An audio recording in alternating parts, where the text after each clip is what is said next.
Okay, so the first thing we are going to talk about today is scheduling. And I know this is probably not your typical art teacher thing, but I love scheduling.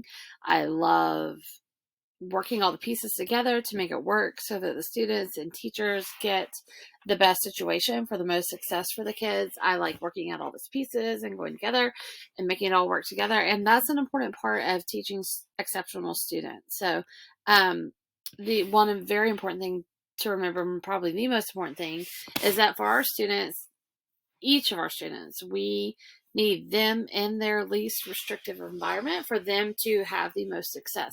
And that might mean that from one class of students, of the self-contained students, for example, that are pushing into other classes, their least restrictive environment may look very different, and it may look different from day to day. It may look different from class to class. So we have some students who only push in with art and PE, but they go with their self-contained classes for media and music.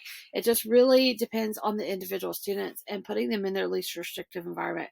And that is the most important thing to keep coming back to. And along with that, flexibility is important. If we are not flexible with our scheduling, we can't meet each child's need. We can't give them the accommodations we need. We can't put them in their least restrictive environment. We have to be creative with where we put these kids and where they can teach and or not teach, where they can learn the best and where they can be the most successful. And that again, that looks different for each child, each class, and it just could be completely different. So at our school at Rocky River, we have a lot of scheduling options for our students with special needs. We have 4 self-contained classes, and built into our schedule, we have 4 self-contained enhancement classes. So those students come with their teachers to our individual classrooms. So art, music, PE, media, and STEAM is ours. STEAM is taught by their own teachers, but the enhancement teachers teach the other 4 classes, and they come in their classes, which are small groups. Some of the classes are larger, but most of them they're smaller than a typical classroom size anyway. But they come with their teachers and with their assistants. So there are multiple adults in the room who to work with these students.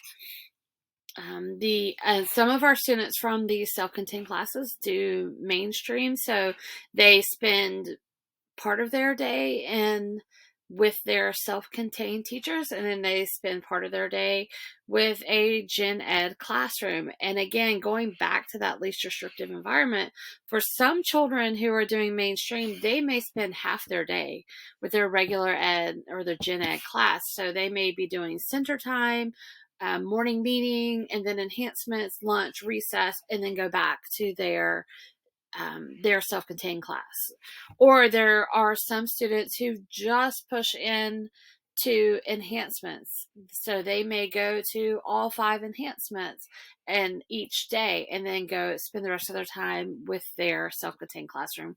Or they, as I mentioned a minute ago, they may only do some of the enhancements because that's where they can be most successful. And then there's some enhancements that they're just not ready for yet, or it's just not working out for them for whatever reason, and they do those enhancements with their teachers in that they go back to that self-contained class. So again, that has to do with flexibility and giving them what they need when they need it, and just knowing that that's not always going to stay the same. And then inclusion settings. So these are students who are in a gen ed classroom, but they are served by EC teachers, usually resource. So they have pull out resource time, or they may not. They may have all of their time in their classroom where the resource teacher pushes into their classroom, and they have that inclusion setting where they have the 2 teachers tag teaming, or they're pulling out for their instruction, for their core instruction. And along with all of this, the scheduling is fluid. It is ever changing. It is ever growing and morphing. It ebbs and flows, again, depending on what the students' needs are. The students who are only going to one or two enhancements, we are always trying to help them work toward more. We're helping them work toward pushing in more to more classes. But if they can't do it, if it's just not successful for them, then we pull that back and say, hey, you know what? Art's not working for this student right now. So why don't we back up off art, take them back to the self-contained class, give them some more time to get ready, and then we'll try it again whenever we think they're ready.